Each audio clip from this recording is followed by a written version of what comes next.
नमस्कार. मी देवदत्त तांदुरे, पाथर्डी आगार या ठिकाणाहून आपल्याशी संपर्क करत आहे, चर्चा करत आहे. आजचा चर्चेचा विषय तुम्ही टीव्ही स्क्रीनला पाहिलाच असेल, युट्यूब स्क्रीनला, की आपल्यासोबत आहे श्री राडकर साहेब आणि यांच्यासोबत आपण आज एक चर्चासत्र घेतलंय. त्या चर्चासत्रामध्ये त्यांचं सर्वप्रथम खूप खूप स्वागत. नमस्कार साहेब, आपली जी मोहीम आहे त्या मोहिमेविषयी आपल्याला चर्चा करायची. कर्मचाऱ्यांनी त्या मोहिमेमध्ये कशा पद्धतीने सहभाग घेता येईल तो आपला एक विषय आहे. त्याच्यानंतर कर्मचाऱ्यांमध्ये जी मोहिमेची अधिकाधिक माहिती त्यांच्यापर्यंत पोहोचवणं हा एक उद्देश आहे. आणि दुसरी, एसटी कर्मचाऱ्यांच्या अनेक प्रलंबित मागण्या ज्या आहेत त्या बऱ्याचशा स्वरूपात आपला विषय आर्थिक मागण्याविषयी आहे. त्यासोबतच आजच्या ज्या घडामोडी आहेत त्याविषयी आपल्याला चर्चा करायची. तर सर्वप्रथम सर्व आपल्या युट्यूबवरचे धन्यवाद की तुम्ही आत्ताही 10-12च्या संख्येने लाईव्ह द्यावी आणि आपण पुढच्या कार्यक्रमाला सुरुवात करूया. ठीक आहे.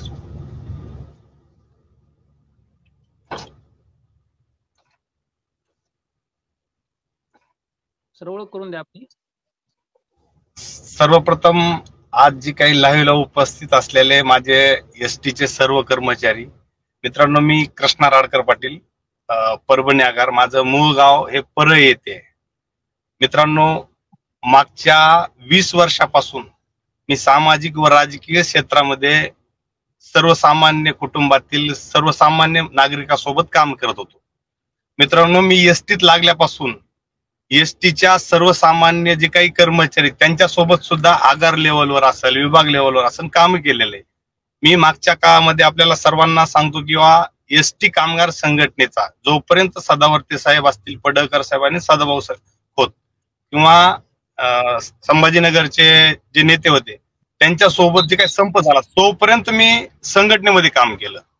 परंतु त्या संपामध्ये संघटनेनं 8% जे काही डीए मिळाल्याच्या नंतर गुलाल उधळला, कुठेतरी घोषणा दिल्या आणि तो संप तिथं थांबवण्याचा प्रयत्न केला. परंतु त्याच संपाला दुसऱ्या दिवशी कामगारांनी हाती घेऊन कुठंतरी 5, 4, 2.5 सारखी पगार मिळवली. मित्रांनो, त्यानंतर कुठेतरी कामगार संघटना ही माझ्या मनातून उतरल्यासारखी झाली आणि तिथून पुढे मी कुठल्या संघटनेसोबत अटॅच झालेलो नाही.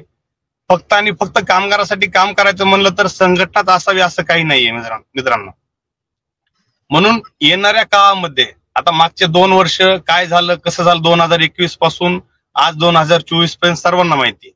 परंतु येणाऱ्या काळामध्ये कर्मचाऱ्यांच्या अडचणीसाठी किंवा कर्मचाऱ्यांच्या पगारवाढीसाठी काम कसं करता येईल यावर पूर्णतः अभ्यास करून जे की महाराष्ट्रातल्या वेगवेगळ्या आगाराचे वेगवेगळ्या विभागाचे अभ्यासू लोक आहेत यांना अगोदर फोनवर चर्चा केली, प्रत्यक्ष भेटी घेतल्या आणि कामगाराविषयी जर चळवळ उभा करायची असेल तर संघटना विरहित चळवळ उभा करता येऊ शकते का याविषयी स्वतः अभ्यास केला, त्यांचा सल्ला घेतला आणि सल्ला घेऊन पुढं काय केलं पाहिजे, कसं केलं पाहिजे याची पूर्ण आखणी करून मागील 2 महिन्यापासून 6 टप्प्यामध्ये येणाऱ्या काळात मी चळवळ निर्माण करण्याचा प्रयत्न करत आहे.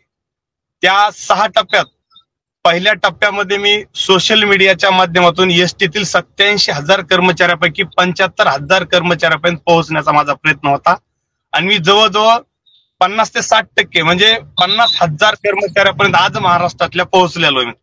मित्रांनो, येणाऱ्या काळात जे काही 15 जून पासून 15 ऑगस्ट पर्यंत आगाराला जाऊन आगारातील प्रत्येक सेक्शनला जाऊन मी प्रत्येक कर्मचाऱ्याची भेट घेणार आहे. आगाराला गेल्यानंतर कंट्रोल पॉईंट असेल, इश्यू सेक्शन असेल, टीटीओ सेक्शन असेल, कॅश सेक्शन असेल किंवा एचएम असतील किंवा मेकॅनिकल असतील किंवा व्हीचे जे काही आपले काम करणारे कर्मचारी त्यांचा असेल किंवा आगारातील चालक वाहकापर्यंत भेट घेऊन प्रत्यक्षरित्या माझ्या ज्या काही मागण्या आहेत त्यांच्यापर्यंत पोहोचण्याचा प्रयत्न करणार आहे.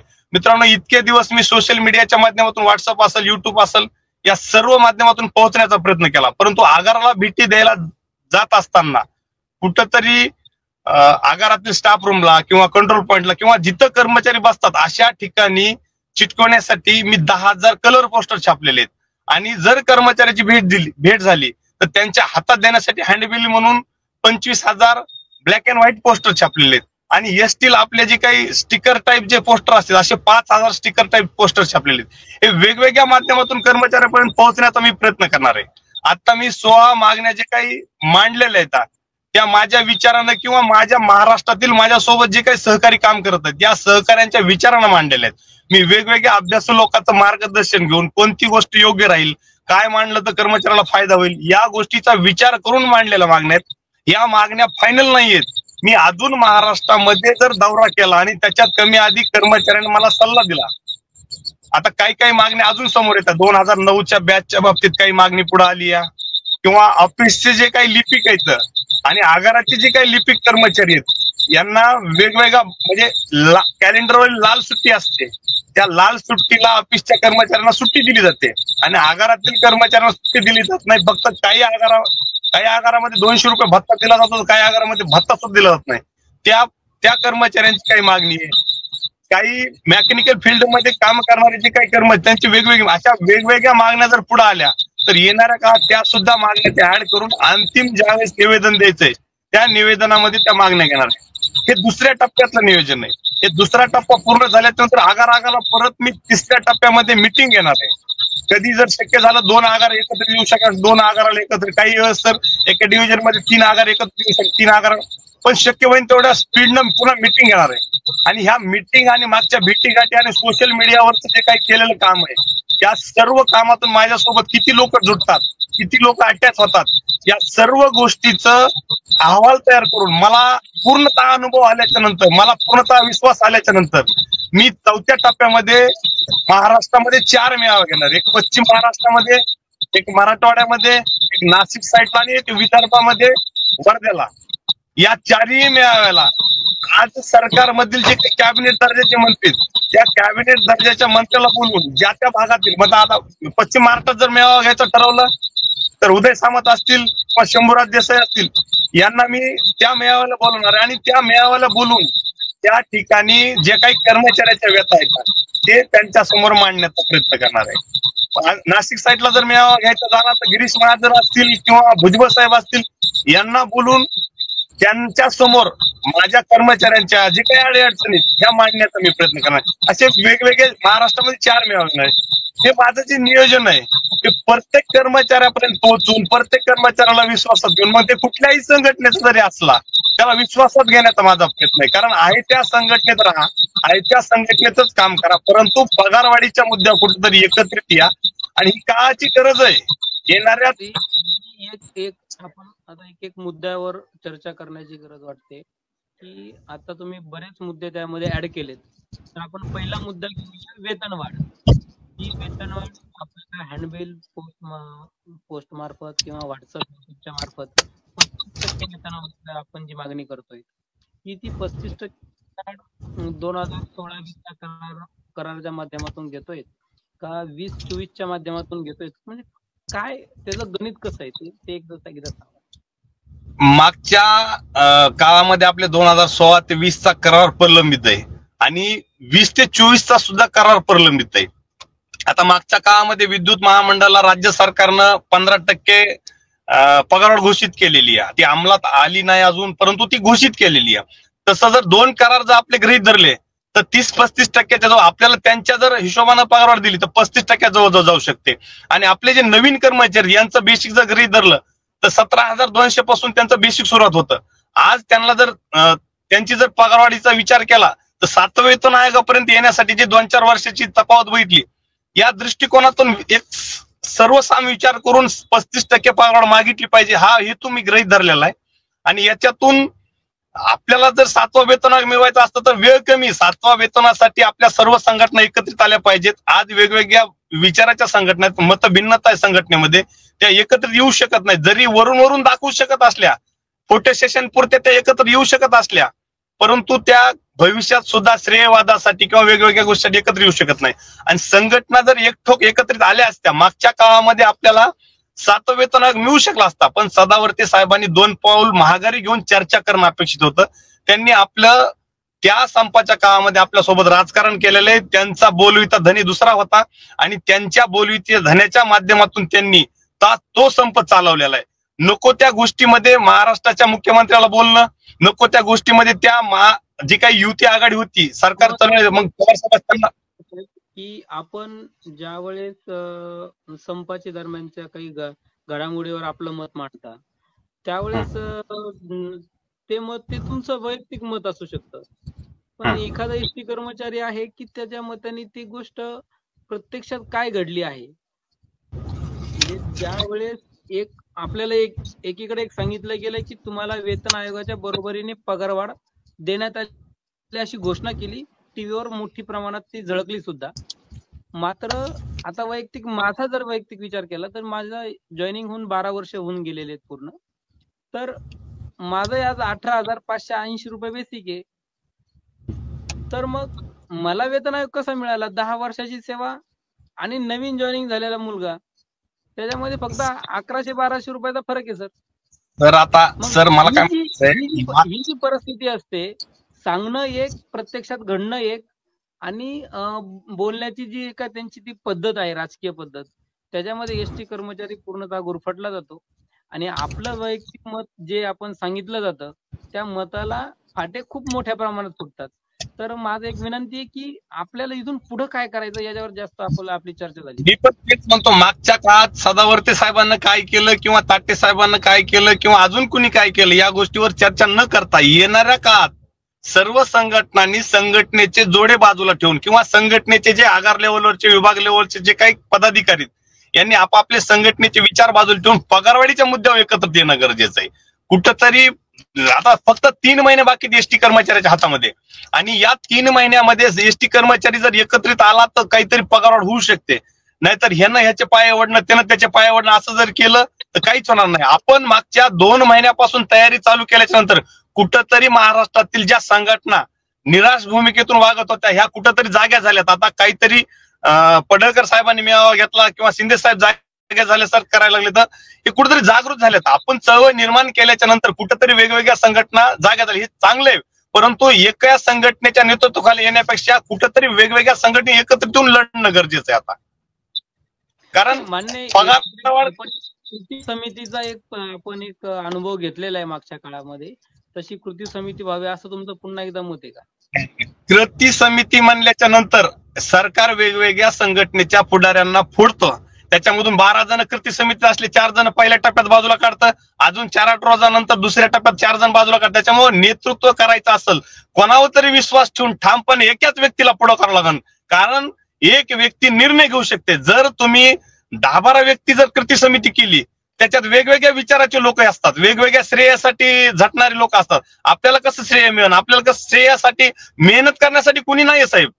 आज मला सुद्धा स्टंटबाजी करून कुठंतरी दिखावा करून राजकारण करता आलं असतं, पण मी फील्डवर काम करण्याचा प्रयत्न करलो, प्रत्येक कर्मचाऱ्यापर्यंत पोहोचण्याचं काम.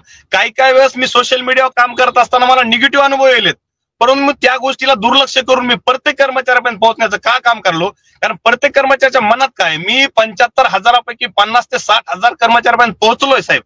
परंतु येणाऱ्या काळात अजून मी डेपो डेपोला जाण्याचं कारण काय, कारण डेपो डेपोला गेल्याच्या नंतर प्रत्येक कर्मचाऱ्याची भेट होणार आहे, प्रत्येक कर्मचाऱ्याच्या भावना काय आहेत.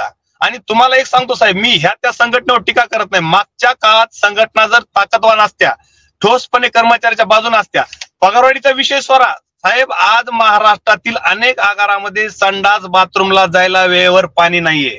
आज आंघोळ करायची म्हणलं तर बिगर आंघोळ करता काही डेपो मधून गाडी काढावी लागते. ही वास्तव परिस्थिती आहे. काही संघटनेचे प्रमुख हे आमदार आहेत, त्या आमदाराच्या एका फोनवर हे काम होऊ शकतात. पगारवाढीचा मुद्दा नाही, हा साधा मुद्दा आहे. परंतु त्या संघटनेच्या जे काही प्रमुख आहेत किंवा जे राजकारण करतात ते आपल्यासोबत राजकारण करायला माझा असा स्पष्ट आरोप आहे. कारण पगारवाढीचा मुद्दा बाजूला ठेवा ना तुम्ही, त्याच्या अगोदरचे छोटे छोटे मुद्दे आहेत. काही मुद्दे असे आहेत की जे साध्या आणि फोनवर सुटणारे मुद्दे आहेत, आगार लेवलवरचे मुद्दे आहेत. अशा क्षुल्लक मुद्द्यावर तुम्ही एवढं मोठं इश्यू करायची गरज नाही. एक फोन जर मारला, आमदार साहेब आहेत आता पडळकर साहेब यांच्या फोनवर होणारे काम आहेत.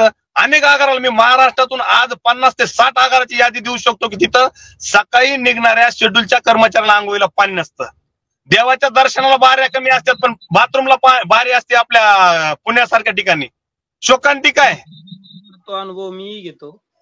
नाही ना, मग सर मला सांगा, पगारवाढीच्या मुद्द्यावर तुम्ही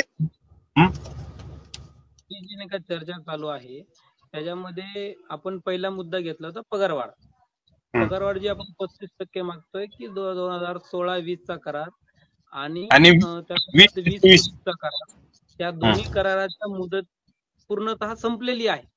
हो आता हो जर हो. एकदम फ्लुएंटली हे करार जर झाले असते वेळच्या वेळेला, तर हे कराराचा आपण तिसऱ्या करारामध्ये आता आपण आलो असतो. हो हो. मात्र विविध संघटनेचा जो ठास होता किंवा जी रीस लागली होती की ह्या गोष्टी आम्हीच करणार, याच्यामुळे एसटी कर्मचाऱ्यांचं प्रचंड नुकसान झालं. मागच्या काळात नुकसान झालं. मात्र खूप खूप मागं जाण्याची गरज नाहीये. 2016 पासूनच 2016 ते मागचे जे 2 करार आहेत 2024 पर्यंतचे, त्यामध्ये जे नुकसान झालं ते आपल्याला ह्या 35% कसं भरून घेता येईल किंवा आपल्याला आता त्यातून कसा फायदा घेता येईल की त्याचा कुठतरी बॅकलॉग एसटी कर्मचाऱ्यांच्या हातापर्यंत पोहोचला पाहिजे. कारण की सुरुवातीला चर्चा होणं ही महत्वाची, त्यानंतर ते आउटपुट बाहेर कसं पडता येईल ते आपण करू शकतो. तर ही सर 35% जी मागणी आहे त्याच्यामध्ये एसटी कर्मचाऱ्यांना कसा सहभाग घेता येईल, त्यांना तुमच्यासोबत जोडताना कसं जोडता येईल आणि सर आपली भूमिका कशी आहे पुढची.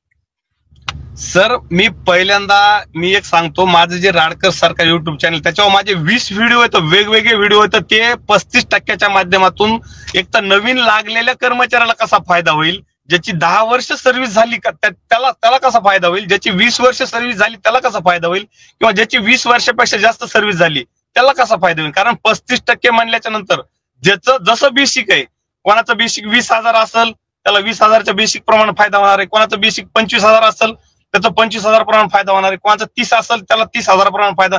आपल्या बेसिक नुसार टक्केवारीमध्ये पगार झाल्याच्या नंतर कोणावरही अन्याय होत नाही, ज्युनियरवर अन्याय होत नाही, सिनियरवर अन्याय होत नाही, कोणावरच अन्याय होत नाही. मागच्या काळात जी पगारवाढ झाली त्याच्यात ज्येष्ठ कर्मचाऱ्यावर अन्याय झालेला आहे हे मी कबूल करतो. परंतु त्याच वेळेस ज्या महाराष्ट्रामध्ये सक्रिय असलेल्या संघटना आहेत त्या मूग घेऊन गपची बसल्या होत्या. मला अपेक्षा अशी होती की त्या संपाच्या नंतर तरी 1 महिन्यानं 2 महिन्यानं 3 महिन्यानं कुठंतरी त्या पगारवाढीवर संघटना आक्रमकपणे भूमिका घेऊन ज्या ज्येष्ठ कर्मचाऱ्यावर अन्याय झाला त्याचा आवाज उठवतील. परंतु संघटना मागच्या 2-3 वर्ष त्या विषयावर भर सुद्धा काढलं नाही. आता संघटनेच्या मागच्या काळामध्ये 15 दिवस मुंबईला साखळी उपोषण केलं. 7-8 वर्षाखालची मागणी 4849 कोटीची मागणी. त्याच विषयाला रिपीट करून जवाची तवा तो विषय मिटवायला पाहिजे. माग 5-4 अडीच पगारवाढीचा विषय होता 2021 लाच. काय ताकद लावायची, किती संघटना एकत्रित घ्यायच्या ते घ्यायच्या, पण त्याच वेळेस मिटवणं गरजेचं होतं. ते विषय प्रलंबित ठेवायचे नको. ते आता कोविड काळाच्या भत्त्याच्या बाबतीत 3-4 वर्षानंतर आता विषय घेतलाय. एका कर्मचाऱ्यानं कोविडच्या काळात 5 ड्युट्या केल्या असल्या, 6 ड्युट्या केल्या असल्या, उदो समजा आम्ही केलं. मला काय म्हणायचंय, कोविड काळातील भत्ता ज्या त्या महिन्यामध्ये काम केल्याच्या नंतर त्याच महिन्यामध्ये जमा व्हायला पाहिजे होता, किंवा कमीत कमी त्यावेळेस नाही जमा झाला 6 महिन्याच्या आत जमा व्हायला पाहिजे होता.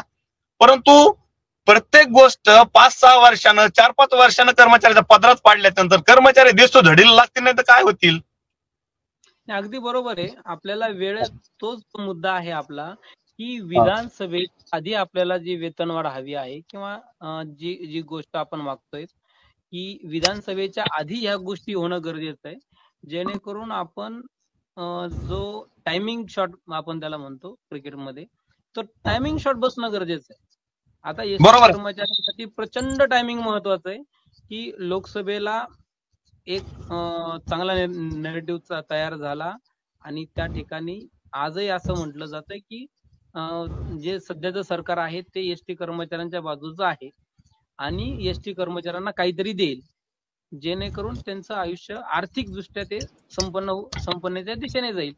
मात्र त्याच वेळेस आर्थिक मागण्यांवर इतर संघटना काय करतात, ह्या कुठेही व्हिडिओच्या माध्यमातून, मेसेजच्या माध्यमातून, एखाद्या पोस्टच्या माध्यमातून, लेटर हेडच्या माध्यमातून हे कुठेही दिसत नाही.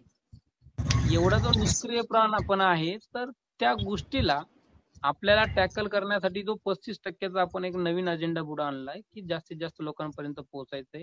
पण त्या लोकांना समजा मला एक वेळेस समजा मला माहिती नाही ती गोष्ट, तर तुम्ही ती मला समजून सांगत असताना तुमच्याशी कनेक्ट कसं करायचं, आपल्याला नेमकी आता काम करायचं एखाद्या मोहिमेमध्ये, तर आपण कशा पद्धतीने करू शकतो एक कामगार म्हणून. एक सर्वसामान्य कामगाराला कोण नेता याच्याशी काही घेणं देणं नाही साहेब. राडकर नेतृत्व करलाय का, तुम्ही नेतृत्व करलात का, किंवा संदीप शिंदे नेतृत्व करलेत का, किंवा आपले मुकेश तिकोटे नेतृत्व करले. सर्वसामान्य कामगाराला आपली ड्युटी, आपली पगार महत्वाची आहे. दुसरी गोष्ट सांगायचा उद्देश म्हणजे आज इतर डिपार्टमेंटच्या पगारी आपल्या पगार ह्याच्यात खूप तफावत आहे, आणि इतर डिपार्टमेंटचं काम आणि आपल्या कामात सुद्धा खूप तफावत आहे. त्यामुळे येणाऱ्या काळात पगारवाढ होणं गरजेचं आहे. आता मागच्या काळात 15 दिवस साखळी उपोषण केलं, आणि त्या साखळी उपोषणामध्ये प्रमुख 4 मुद्दे होते. 4849 कोटी रुपयामधील काहीतरी ग्रेड पे मिळावा. दुसरा मुद्दा 5-4-2.5 पगारवाढीचा होता. तिसरा मुद्दा पेन्शन धारक कर्मचाऱ्या बाबतीत होता, आणि चौथा मुद्दा 7वा वेतन आयोग. मला एक सांगायचंय, महाराष्ट्रात 25-30 वर्ष झालं सक्रिय काम करणारी संघटना आहे, आणि त्या संघटनेला असे भ्रमित करणारे वेगवेगळे मुद्दे घेणं चुकीचं आहे. तुम्हाला 7व वेतन मागायचं आहे तर बाकी खिचडी करायची गरज नाहीये. आणि तुम्हाला जर 48-49 कोटी मागायचे, तुम्हाला जर 5-4-2.5 मागायचे, तर 7व वेतन मागायची गरज नाही. तुम्ही कुठंतरी कर्मचाऱ्याला गोलमाल केल्यासारखं करायचं, चुकीच्या मागण्या करायच्या, आणि मेन उद्देश त्याच्यात एक दिसून आला. मुंबईच्या पूर्ण 15 दिवसाच्या मी साखळी उपोषणामध्ये ऑब्झर्वेशन केलं, त्यांचा पूर्ण भर 5-4-2.5 वर आहे. 5-4-2.5 मध्ये कर्मचाऱ्याचं एवढं नुकसान आहे. ज्या सिनियर लोकांवर अन्याय झाला त्यांच्याबद्दल मला सुद्धा वाईट वाटतं, परंतु त्या सिनियर लोकांवर आवाज उठवणं कधी गरजेचं होतं 2021 ला. आज नाही, आज त्याला 2.5-3 वर्ष झाले. वेळ निघून गेली साहेब. आज काय होणार आहे? मागचे ते रिटायर झालेले कर्मचारी त्यांचं काय आहे? आणि दुसरी गोष्ट, आज जर राज्य सरकारनं 1000 आणि 2500 जर दिले, तर 1 वर्ष आणि 10 वर्ष ज्याची सर्व्हिस झाली त्या कर्मचाऱ्यावर सर्रास अन्याय आहे. त्यांना 1 रुपया सुद्धा पगार वाढ होणार नाही. आणि ज्यांची सर्व्हिस 10 वर्ष ते 20 वर्ष झाली त्यांना फक्त 1000 रुपये वाढणार आहेत. मग या गोष्टी जर दिल्या राज्य सरकारनं, तर परत राज्य सरकार 7व वेतन आयोग लागू करणार आहे का? परत राज्य सरकार 48-49 कोटी रुपयामधले पैसे देणार आहे का? वेगवेगळ्या मुद्द्यात तुम्ही भ्रमित, माझ्या ज्या मागण्या आहेत त्याच्यात भ्रमित करण्यासारखं काहीच नाही. स्पष्ट माझी एक मागणी जरी वाचून दाखवली तरी स्पष्ट आणि सरळ साधेपणाने 35% पगारवाढ. कारण कसं आहे माहिती, आपले 2 करार राहिलेत. 2 करारामध्ये विद्युत महामंडळाला किती दिलंय? 15%. आपण सरळ साध्या भाषेत 15% जरी दिलं तरी 30% होऊ शकतं. नाही, एखाद्या 12% म्हणलं तरी 25% होऊ शकतं.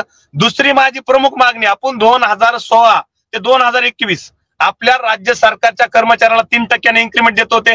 महाराष्ट्रातील सर्व महामंडळाला 3% इन्क्रीमेंट देत होते, परंतु फक्त एकमेव महामंडळ आहे जे एसटी महामंडळ, त्यांना 2% इन्क्रीमेंट देत होते. आणि 2% इन्क्रीमेंट देत असताना ह्या शंडासारख्या वागणाऱ्या संघटना शांत होत्या. यांना नेमकं त्यावेळेस काय झालं आवाज उठवायला? 2% इन्क्रीमेंट कशासाठी आपण स्वीकारलं? आणि ते 6% राहिलेले, त्याची दुसरी प्रमुख मागणी माझी ती 6% इन्क्रीमेंटचे जे फरक आहे 1% प्रत्येक वर्षात देण्यात यावा.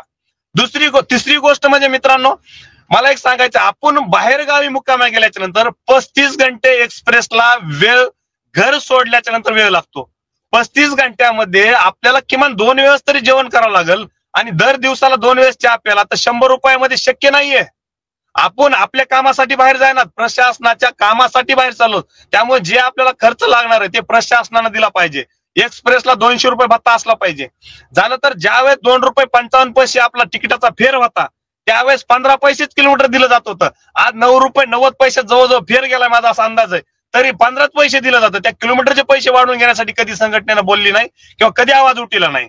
दुसरी गोष्ट माझे मित्रांनो म्हणणं आहे, किंवा 1 पेक्षा जास्त मुक्काम म्हणजे आपण प्रासंगिक करार करतो. सहलीला 4-5 दिवस बाहेर जातो, कधी कधी गणपतीपुळेला 10-12 दिवस बाहेर जातो, कधी कधी पंढरपूरच्या यात्रेत जातो, त्यावेळेस आपल्याला 100 रुपये भत्ता दिला जातो. जर 4-5 दिवस घर सोडून राहायचं असेल तर 100 रुपये भत्त्यामध्ये कसं राहणं शक्य आहे? त्यावेळेस आपली 1 दिवसापेक्षा जास्त दिवस बाहेर राहायचं असेल तर 300 रुपये मागणी आहे. तुम्ही तुमची प्रासंगिक करार करा, आम्हाला काय करायचंय? समोरच्याकडून किती घ्यायचे काय घ्यायचे तुम्ही ठरवायचंय. आम्हाला आमच्या कामाचा मोबदला मिळाला पाहिजे. आम्हाला त्या कर्मचाऱ्याला बाहेर घर सोडून जर 4-4 दिवस 5-5 दिवस राहायचं असेल तर पर मुक्कामाला 300 रुपये दिले जावेत. ग्रामीण मुक्कामासाठी आम्हाला 24 ते 25 घंटे बाहेर राहावं लागतंय, त्याच्यामुळे आम्ही त्या ठिकाणी 150 रुपये मागणी करतो. वेगवेगळे असे मुद्दे आहेत. आता फॅमिली पासच्या बाबतीत त्याच्यात पैशाचा आर्थिक व्यवहाराचा काही संबंध नाही. आपल्याला वर्षाचे 2 टप्प्यामध्ये फॅमिली पास दिला जातो 60 दिवस. आणि माझी मागणी काय आहे, किंवा वर्षाचे प्रत्येक महिन्याला 5 दिवस दिले जातात, 12 महिन्याचे 60 दिवस. आम्ही एकही दिवस वाढवून मागत नाही, एकही दिवस कमी मागत नाही. फक्त एकदा पास काढले, 4 दिवस फिरलं तर 25 दिवस पास घरी पडून राहतो. त्याच्यामुळे पास बाबतीत टप्प्याटप्प्यानं आपल्याला पास दिला जावा.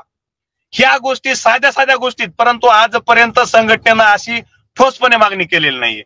महाराष्ट्रामध्ये कामाचा वेळ आता जे काही आगारातले कर्मचारी आहेत, मग ते चालक वाहक सोडता सर्व कर्मचाऱ्यांना कामाचा वेळ नियोजित ठरलेला आहे.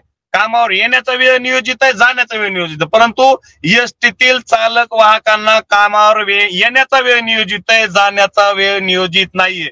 या गोष्टी ठरवणं गरजेचं आहे. कारण काय काय आगाराला आता गाड्या नाहीत.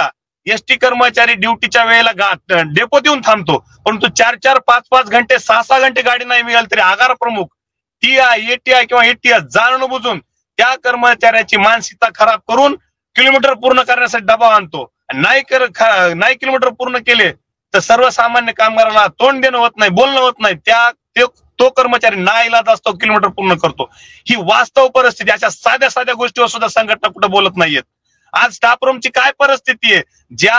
ज्या स्टाफ रूमला 200 माणसं मुक्कामाला आहेत, पुण्यासारख्या ठिकाणी 200 माणसं आहेत, नागपूर सारख्या ठिकाणी 200 माणसं आहेत, त्या ठिकाणी रापम महामंडळानं एक कर्मचारी सकाळी 6 पासून दुपारी 2 वाजेपर्यंत आणि दुपारी दुसरा कर्मचारी दुपारी 2 पासून रात्री 9 वाजल्यापर्यंत ड्युटीला ठेवायला पाहिजे.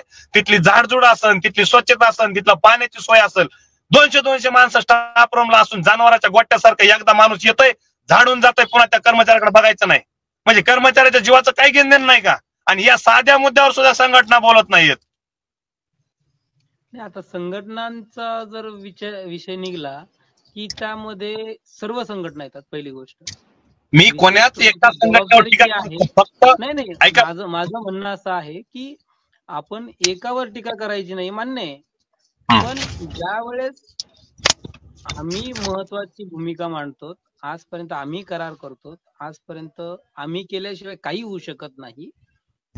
वारंवार एसटी कर्मचाऱ्यांनी जेव्हा जेव्हा आवाज उठवला गेलेला आहे तेव्हा तेव्हा ती गोष्ट त्यांच्या कृतीतून त्यांनी दाखवून दिलेली आहे. मी हजर असतानाची एक गोष्ट आहे सरकार, की नागपूर येथे आम्ही एक मोर्चा काढला होता संघर्ष ग्रुपच्या माध्यमातून, आणि त्या मोर्चामध्ये मान्य श्री संदीप शिंदे साहेब त्या ठिकाणी आले होते आणि माझ्या अनेक कर्मचाऱ्यांचा असं त्यांना त्या मोर्चामध्ये सहभागी होण्याचा किंवा त्या ठिकाणी येऊन भाषण देण्याचा विरोध होता.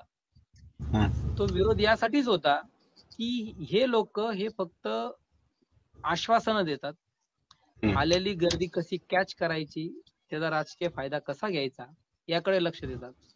त्यांनी एक आश्वासन त्या ठिकाणी दिलंच की आपण मुंबईमध्ये एक असा मोर्चा काढू की तो मोर्चा एक माणूस आझाद मैदानामध्ये असेल तर सगळ्यात पुढचा माणूस विधान भवनाच्या समोर असेल, एवढा मोठा मोर्चा काढूया.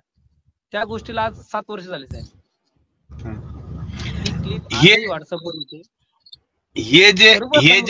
सर्व पुढाऱ्यांचं एक मोजकं धोरण आहे की फक्त वेळ मारून नेणे. त्या वेळ मारून नेण्याच्या पलीकडे त्यांनी आजपर्यंत काही करण्याची इच्छा दिसत नाही, आजच्या तारखेलाही दिसत नाही. म्हणून कर्मचारी तुमच्याकडे अटॅच होण्याचा प्रयत्न करतायत की तुमचा मोबाईल नंबर एकदा त्यांना सांगा की त्या मोबाईल नंबरवर त्यांनी व्हॉट्सअप मेसेज करावा, जोडण्यासाठी स्वतःचं नाव टाकावं, अशा स्वरूपाची एक माहिती द्या.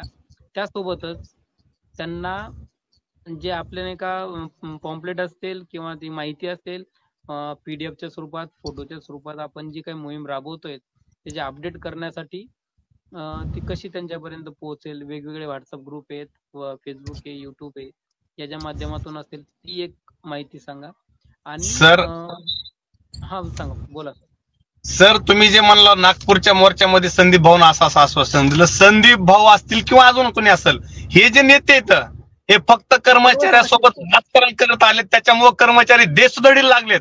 अनेक कर्मचाऱ्यांनी मागच्या काळात आत्महत्या केल्यात आणि या गोष्टीची त्यांना जाण नाहीये. त्यांना जर जाण असती तर किमान पगारवाढीचा विषय सोडा हो, असे छोटे छोटे प्रश्न आहेत, त्या प्रश्नावर सुद्धा या संघटना कुठलाही आवाज उठवित नाहीत. आज अधिकाऱ्यांची काय कंडिशन आहे, प्रत्येक आगाराला अधिकारी मनमानी करायला लागले, तर सर्वसामान्य कर्मचाऱ्याची पिऊन करायला लागले, तर त्यांच्या मनावर त्यांच्या जवळचे जे कर्मचारी, त्यांच्या पुढे करणारे कर्मचारी, त्यांना योग्य प्रकारे ड्युट्या, जे डेप मॅनेजरच्या जवळचे आहेत त्यांना योग्य प्रकारे टेबल, या साध्या साध्या गोष्टीवर किंवा संघटना ह्याच गोष्टीसाठी राजकारण करायला असं मला पस्तावा रुपये संघटनेवर. दुसरी गोष्ट म्हणजे एका कर्मचाऱ्याला दुजाभाव असा करायचा, एका कर्मचाऱ्याला तसा करा, त्याच्या सिनियरिटीचा विचार करत नाही. काही काही सिनियर लोकांना सुद्धा अन्याय व्हायलेत. आणि एसटी महामंडळाच्या कर्मचाऱ्याला मागच्या 4-6 महिन्यापासून जास्त मारहाणीचे प्रकार वाढलेले आहेत. या गोष्टीवर पडळकर साहेब सत्तेतले आमदार आहेत, एका संघटनेचं नेतृत्व करतात, त्यांना बोलायला काय अडचण आहे? त्यांनी मागच्या काळात बघितलं नाही का? त्यांना ह्या गोष्टी कानावर जात नाहीत का? संघटनेच्या त्यांच्या पदाधिकाऱ्याला त्यांच्या कानावर विषय घालता येत नाहीत का? साध्या साध्या गोष्टीवर लाईव्ह येणारे, साध्या साध्या गोष्टीवर आवाज उठवणारे पडळकर साहेब एसटी कर्मचाऱ्याचं नेतृत्व करण्याचा पुळका करायचा आणि त्या गोष्टीवर साध्या मारहाणी केल्याच्या नंतर त्यांच्या घरच्याला काही काळजी नाही का हो? एखाद्या कर्मचाऱ्याला 2 रुपये पगार कमी येऊ जा, पण कर्मचाऱ्याला जर जीविताला काय झालं याला जबाबदार कोण आहे?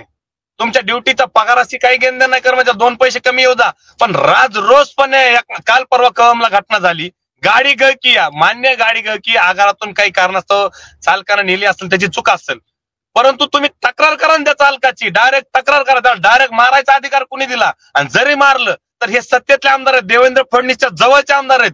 देवेंद्र फडणवीस गृहमंत्री इथं, पडळकर साहेबांनी या गोष्टीवर कालच्या मेळाव्यात सुद्धा काही बोलले नाहीत. हा मेळावा व्हायच्या अगोदर त्या कर्मचाऱ्याला मारहाण झाली आहे. फक्त एसटी कर्मचाऱ्याला दिखावा करणारं, स्टंटबाजी करणारं नेतृत्व नकोय. कर्मचाऱ्यांना जागा व्हा. मागच्या काळात दिखावा करणारं नेतृत्व आलं, त्याच्यामुळे आपली वाट लागलेली आहे. येणाऱ्या काळात पुन्हा दिखावा करणाऱ्या लोकांच्या नादी लागू नका. तुमच्या फील्डवर काम करणारा, तुम्हाला हाताला धरून काम सांगता येणारा, तुम्हाला हक्कानं जाऊन बसता येणारा, तुमच्या सोबत तुम्हाला तुमच्या गोष्टीची जाण, गाडी बिडी झाल्यानंतर काय करावं लागतं, स्टाफ रूमला मच्छर चावल्यात नंतर किंवा फॅन खाली जागा नाही मिळाली याची कृष्णा राडकरला जाण आहे, किंवा देवदत्त साहेबाला जाण आहे, किंवा सर्वसामान्य एसटी मध्ये काम करणाऱ्याला जाण आहे. पडळकर साहेबाला त्या गोष्टीची जाण नसणार आहे. जर संडास बाथरूमला पाणी नसेल तर बारीला लागून काय करावं लागतं? आपल्या गाडीचा टाइम व्हायला असतो, तिथं बारी चालू असते. पुण्याला काय परिस्थिती सध्या? या गोष्टीची जाण असणारं नेतृत्व उभं करा. आणि तुम्ही ज्याच्या पाठीमागे उभे त्या नेत्याला ताकद द्या. तुमच्या नेत्याचं कुणी काही ऐकू शकतं, कारण ताकद ही कामगाराची ताकद ज्याच्या पाठीमागे आहे त्याला सरकार विचारतं. एखादं नाव मोठं आहे म्हणून त्याला सरकार विचारत नाही. पडळकर साहेबाचं नाव मोठं आहे म्हणून त्यांना विचारत नाहीत, किंवा अजून कोणी नेते संदीप शिंदे त्यांचं नाव मोठं आहे म्हणून त्याला विचार. ज्याच्या मागे कर्मचारी, तुम्ही एसटी 87,000 कर्मचारी, आज देशावर राज्य करणारे 10-15 वर्ष झालं राज्य करणारे जे पंतप्रधान साहेब आहेत, ते फक्त 32% लोकांच्या जीवावर देशावर राज्य करले. तसं 50 आपल्या जे 87,000 कर्मचाऱ्यापैकी 50,000 कर्मचारी जरी सोबत नसले, 40,000 कर्मचाऱ्यांनी एक नेतृत्वाच्या पाठीमागे उभं राहावं, तरी तुम्ही तुमच्या मागण्या पूर्ण करू शकता. आणि तुम्ही त्या नेतृत्वाला ताकद द्या. ग्राउंड लेवलवर काम करणार, प्रत्येकाचे विचार घेणार, प्रत्येकापर्यंत पोहोचणार, प्रत्येकापर्यंत जाण्यासाठी प्रयत्न करणार सर्व. आज मी स्वतःच्या खर्चाने, मी मोठेपणा सांगत नाही, परंतु माझ्या ऑफिसला 5 कर्मचारी आहेत, मी स्वतः पगार देतो. मी आज जवळजवळ 40,000 पोस्टर छापलेत, 25,000 हँडबिल आहेत, 10,000 चिटकवायचे पोस्टर आहेत आणि स्टिकर 5,000 आहेत. ते का करायला लागलो? तर कर्मचाऱ्यापर्यंत योग्य मागणी जाणं गरजेचं. 7 वेतन आयोग साहेब कधीच मिळू शकत नाही. ह्या संघटना तुम्हाला भूलथापा द्यायला. 7वा वेतन आयोग कधीच मिळू शकत नाही. या कर्मचाऱ्यांना पहिल्यांदा समजून घ्यावं, अभ्यासू लोकांना विचारावं किंवा 7 वेतन आयोग. अहो, वेगवेगळ्या गोष्टीचं केंद्र सरकार खाजगीकरण करायलं, वेगवेगळ्या गोष्टीचं राज्य सरकार खाजगीकरण करायलं. आज 50,000 शाळेचं खाजगीकरण केलंय, केंद्र सरकारनं वेगवेगळ्या गोष्टीत खाजगीकरण केलंय, आणि आपल्या महामंडळाचं निम्म खाजगीकरण केलंय. ते अगदी बरोबर आहे. आपण एसटीच्या बाहेरही काय चाललंय ते पाहिलं पाहिजे.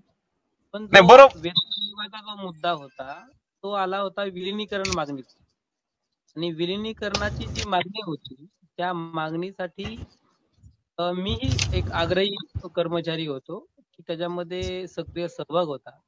विलिनीकरण कशासाठी होतं की फक्त कर्मचाऱ्यांना वेतन आयोग मिळवण्यासाठी नव्हतं, की एसटीच्या ज्या गरजेच्या आजची जी परिस्थिती आहे की गेल्या 10-12 वर्षांमध्ये ज्या एसटीचा नाही का आर्थिक सोर्स प्रचंड कमी झालेला आहे, तर त्या एसटीलाही उभारणी मिळवण्यासाठी एसटी टिकली पाहिजे, कर्मचारी तर टिकलाच पाहिजे, प्लस एसटी टिकली पाहिजे. डायरेक्ट राज्याच्या तिजोरीमध्ये आपल्याला हात घालायचा होता. या मागणीसाठी विलिनीकरण होतं. त्या मुद्दा मांडला. एक मिनिट सांगतो मी सर, तुमची इच्छाशक्ती असण्याला उपयोग नाहीये, राजकीय लोकांची इच्छाशक्ती असणं गरजेचं आहे. तुमची ताकद एकजूट नाहीये, तुम्ही एकजूट नाहीयेत.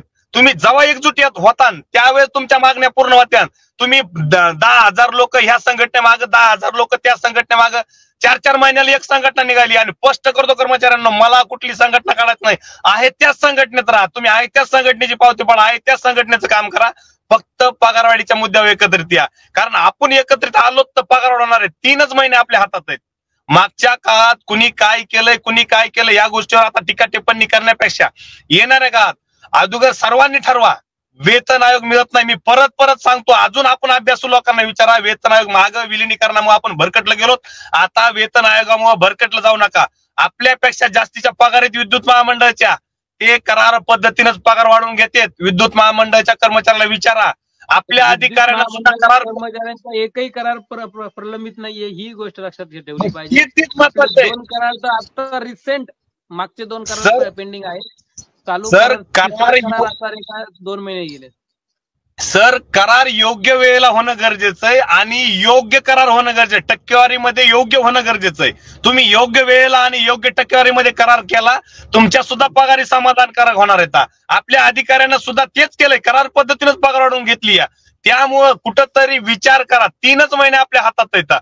फलत्या सलत्या आश्वासनानं कुठं 7 वेतन आयोग देतो, कुठं तुम्हाला 7 वेतन आयोग द्यायचं, 12 मागण्या, 48-49 कोटी, 5-4 अडीच, कुठं मातीन दगड, एवढं करायची काय गरज होती?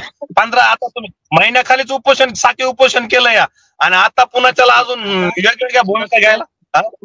त्यांच्या निर्णयावर आपण पूर्णपणे कमेंट देणं हे सुद्धा मला योग्य वाटत नाहीये. तर की त्यांचं मुळात जे संघटना आहे त्या संघटना राजकारण करता हे प्रत्येक कर्मचाऱ्यांना माहिती असतं. त्याच्यामध्ये ते सहभागी असतात त्या राजकारणामध्ये, कारण की त्याला विरोध केला जात नाही. दुसरी एक महत्वाची अशी गोष्ट, आपण साधारणतः एक 36-37 मिनिटं झाले लाईव्ह आहोत.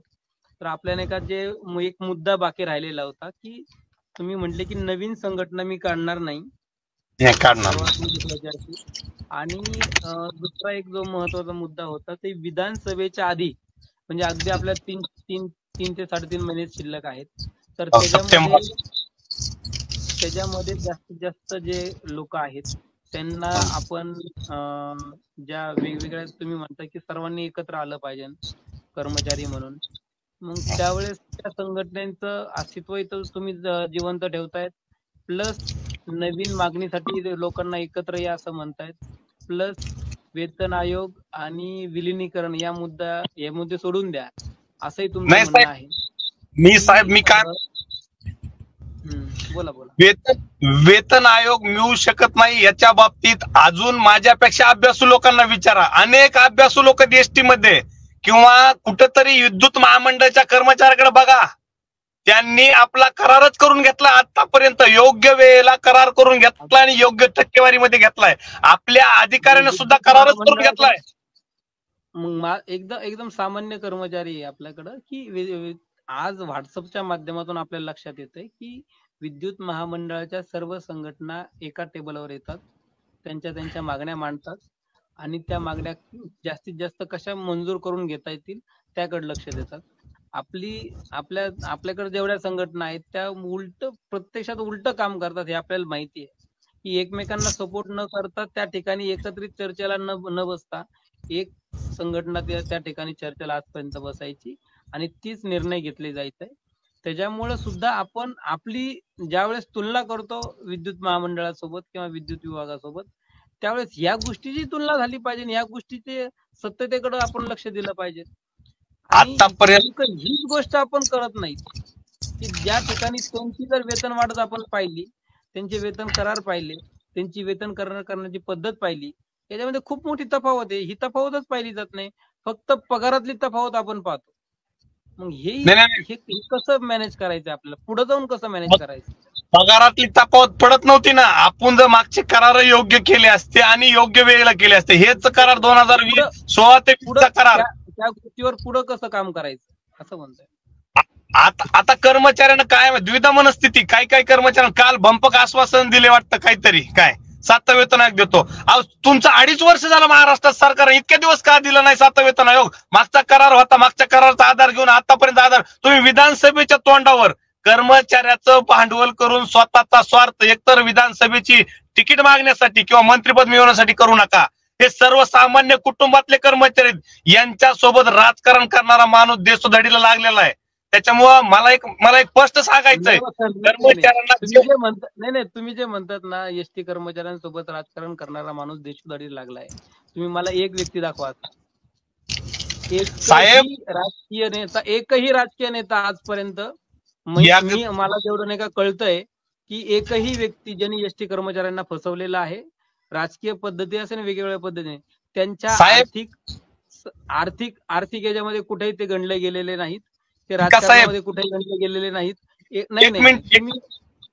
ते खूप समाधानी सुखी आहेत, त्यांच्याविषयी आपण चर्चा करण्याची. आर्थिक भांडवल तुम्ही कोट्यवधी रुपये कमवू शकता, परंतु कर्मचाऱ्याचे जे काळजात तुमचं स्थान आहे ते झिरो आहे. आज ताटे साहेबाबाबतीत काय रिॲक्शन आहे, ती रिॲक्शन पुन्हा होऊ नये. त्याच्यामुळं कर्मचाऱ्याला तुम्हाला द्यायचं असेल तर येणाऱ्या 3 महिन्यामध्ये संघटनेचा स्वार्थ बाजूला ठेवून कुठंतरी एकत्रित येण्याचा प्रयत्न करा. कर्मचाऱ्याला काहीतरी करून दाखवा. 2.5 वर्ष महाराष्ट्रात सरकार आहे. मागच्या काळात विरोधातलं सरकार होतं तेव्हा 8-8 दिवस मुंबईला झोपता आलं, आणि आता 2.5 वर्ष सरकार आहे तर तुम्ही काय करता. आणि दुसरी गोष्ट, दोन्ही पण मुद्दे तसेच होतात की नाही का, एका मुद्द्यावर बोललं की त्याला रिप्लाय येणार. मी याच्यात उतरताना पूर्णतः विरोध होणार आहे मला माहिती, परंतु साहेब कालचा मेळावा बघितला म्या, माझ्या हिशोबानं बरं का, मी ऑब्झर्वेशन केलं, तिथल्या लोकांना सुद्धा माझे काही कॉल झाले तर 300 लोक 2 आमदार असताना. अहो एवढं काय, तुम्ही जर काही करून दाखवलं असती तर बसायला जागा पुरली असती, तुमच्याकडे 10-20 हजार लोक आले असते, पण तुम्ही मागच्या 2.5 वर्षामध्ये काहीच केलं नसल्यामुळे कालच्या मेळाव्याला प्रतिसाद भेटला नाही. आणि कामगार संघटनेबाबतीत सुद्धा तीच परिस्थिती. त्याच्यामुळे येणाऱ्या काळात कामगारांना माझी विनंती आहे, अजून खोलवर विचार करा. तुमच्यासाठी कोण तळमळीनं काम करायलंय, कोण फील्डवर जाऊन काम करायलंय. आणि राहिला प्रश्न, काही लोक म्हणतात राडकरच्या पाठीमागं कोण आहे, योग्य वेळेला माझ्या पाठीमागं कोण आहे दाखवून देईल. माझ्या पाठीमागं आमदारापेक्षा वरची ताकद आहे, माझ्या पाठीमागं कोण आहे अनेक जणांना माहिती आहे. फक्त मी त्या गोष्टीला करत असताना मला एकच सांगितलं त्या नेत्यांनी माझ्या, किंवा तुझं गावचं राजकारण आणि माझे संबंध हे तेवढ्या पुरतं तेवढं झालं. तू आज जे काही एसटी कर्मचाऱ्यासोबत राजकारण करत आहेस त्या राजकारणामध्ये तुझ्या पाठीमागं कर्मचारी असले पाहिजेत. आणि जर तुला कर्मचारी पाठीमागं ठेवायचे असतील, कर्मचारी सोबत ठेवायचे असतील, तुला फील्डवर जाऊन कर्मचाऱ्यात मिसळून काम करावं लागेल. तुझ्या पाठीमागं कर्मचारी असतील तर तुला ताकद देण्याचं काम, तुमच्या कर्मचाऱ्याच्या मागण्या पूर्ण करण्याचं काम माझी जबाबदारी. म्हणून मी याच्यात उतरलेलो. मी कुठंतरी चर्चा केलेली, आज महाराष्ट्राच्या मंत्रिमंडळातील कॅबिनेट दर्जाचे विशेषतः वतनदार मंत्र्यासोबत माझी चर्चा झालेली, आणि त्यांचं माझं मागच्या 20 वर्षांपासून राजकारणात मी त्यांच्यासोबत सक्रिय आहे. फक्त मित्रांनो, प्रत्येक गोष्टीला त्यांना घेऊन पडत नाही मी, त्यांनी माझ्या डोक्यावर हात ठेवलेले आहेत. ह्या गोष्टी असल्याशिवाय मी याच्यात उतरलो नाही, त्यांच्यासोबत चर्चा केल्याशिवाय उतरलो नाही. फक्त पाठबळ दाखवायचे त्याला दाखवून देईन ना. मी तुमच्याकडे सोशल मीडियाच्या माध्यमातून आलोय, तुमच्याकडे प्रत्यक्ष भेटीला येलोय, तुमच्याकडे मीटिंग मध्ये येलोय. या 3 गोष्टीमध्ये तुम्ही जर मला पाठबळ दिलं तर 4थ्या वेळेस जे मेळावे घ्यायचे कॅबिनेट दर्जाच्या मंत्र्याचे, त्यावेळेस माझ्या पाठीमागं कोण आहे, माझ्यासोबत कोण आहे हे 100% आपल्याला दिसून येईल. परंतु आत्ताच ती वेळ नाही. मला अगोदर तुमच्यामध्ये उतरणं गरजेचं आहे, तुमच्या भावना समजून घेणं गरजेचं आहे, तुमच्यासोबत काम करणं गरजेचं आहे, तुमच्यासोबत अटॅच होणं गरजेचं आहे. म्हणून मी तुमच्यासोबत येण्याचा प्रयत्न कराल. तुम्ही ज्यावेळेस माझ्यासोबत अटॅच होताल योग्य वेळेला तुम्हाला दाखवून देईन. या ज्या संघटना आहेत या सर्व संघटनापेक्षा पॉवरफुल माणूस माझ्यासोबत आहे. या महाराष्ट्राच्या मंत्रिमंडळात ज्याची ताकद आहे, ज्याची धमक आहे, मुख्यमंत्री साहेबाला बोलणं, देवेंद्र फडणवीस साहेबाला बोलणं किंवा अजितदादाला बोलणं, त्या माझ्यासोबत ज्या माझ्या पाठीवर ज्याचे हात आहेत त्यांच्या धमक आहे. मी त्यांचं नाव योग्य वेळेला जाहीर केलं, सर्व लोकांना 50% लोकांना माहिती. परंतु आज त्या गोष्टीची मला गरज वाटत नाही. आज मला लोकात जाऊन काम करणं गरज. माझ्या पाठीमागे मोठा माणूस आहे असं सांगून नाही. मी काय करू शकतो, मी किती मेहनत घेऊ शकतो, मी किती कर्मचाऱ्याला बोलू शकतो. मी रात्रंदिवस वेळ द्यायलोय. ऑफिसला माझ्या 5 कर्मचारी असून 6वा ड्रायव्हर आहे. 7वी गोष्ट म्हणजे माझी बायको सकाळी 9 वाजल्यापासून 6-7 वाजेपर्यंत ऑफिसला थांबते, आणि ड्युटी नसन त्यावेळेस मी थांबतो. आठवड्यातून 3-4 दिवस सुट्ट्या मी घेऊन थांबतो. रात्रंदिवस त्याच्यावर मेहनत. प्रत्येकाचा फोन उचलतो. मला 12 वाजता जरी फोन आला तरी मी उचलतो, मी 1 वाजता जरी फोन आला तरी प्रत्येकाच्या फोनला मी रिप्लाय देतो. मी कोणालाही निग्लेक्ट करत नाही. कोणी एखादा रिकामा दुसरं काय बोलत असेल त्याला तुझे विचार ज्याच्यासोबत तू तर त्यासोबत काम करा म्हणतो. परंतु कर्मचाऱ्यांना सावध होणं गरजेचं आहे. चुकीच्या माणसाच्या मागं लागून मागच्या संपात वाट लागली, एवढे एकत्र येऊन 7th वेतन आयोग मिळायची परिस्थिती होती, किंवा 7th वेतन आयोगाच्या धर्तीवर पगारवाढ मिळायची परिस्थिती असताना आपल्याला काही मिळालं नाही, उलट ज्येष्ठ कर्मचाऱ्यावर अन्याय झाले. तशी परिस्थिती विधानसभेच्या तोंडावर होऊ नये. विचार करा कर्मचारी बांधवांनो, तुमच्या सोबत काही लोक आता राजकारण करण्यासाठी 2-3 महिने स्टंटबाजी करतील, त्या लोकांपासून सावध राहा. आणि स्पष्ट स्वरूपामध्ये स्पष्ट यामध्ये आम्ही दोघांनाही चर्चा केली. त्यांच्या अनेक गोष्टींना माझा पाठिंबा आहे. पुढच्या भविष्यासाठी सुद्धा माझा पाठिंबा आहे. आपल्या युट्यूब चॅनलचा पाठिंबा असेल. त्यासोबतच की ज्या गोष्टीविषयी आपल्या सर्व कामगारांचे एकमत आहे, अशा सर्व गोष्टींविषयी आपल्याला पुढे भविष्यामध्ये काम करूया. आणि राडकर सरकार यांच्या युट्यूब चॅनलला सुद्धा सबस्क्राईब करा. आपल्या ST24 न्यूजला सुद्धा सबस्क्राईब करा. आणि तुमच्या ज्या मत असतील, विचार असतील त्या कमेंट बॉक्स मध्ये नक्कीच मांडा, जेणेकरून अनेक लोकांपर्यंत पोहोचू शकतो. आणि ही झालेली लाईव्हची लिंक तुम्ही जास्तीत जास्त लोकांपर्यंत पोहोचवा. चर्चा लोकांना ऐकू द्या. निर्णय लोकांनी घ्यायचा आहे. आणि आपल्याला एका चांगल्या भविष्यासाठी पुन्हा एकत्र येण्यासाठी, पुन्हा उभारी घेण्यासाठी हे गरजेचं आहे. आणि या ठिकाणी आपण कार्यक्रम संपूया. थांबू. धन्यवाद.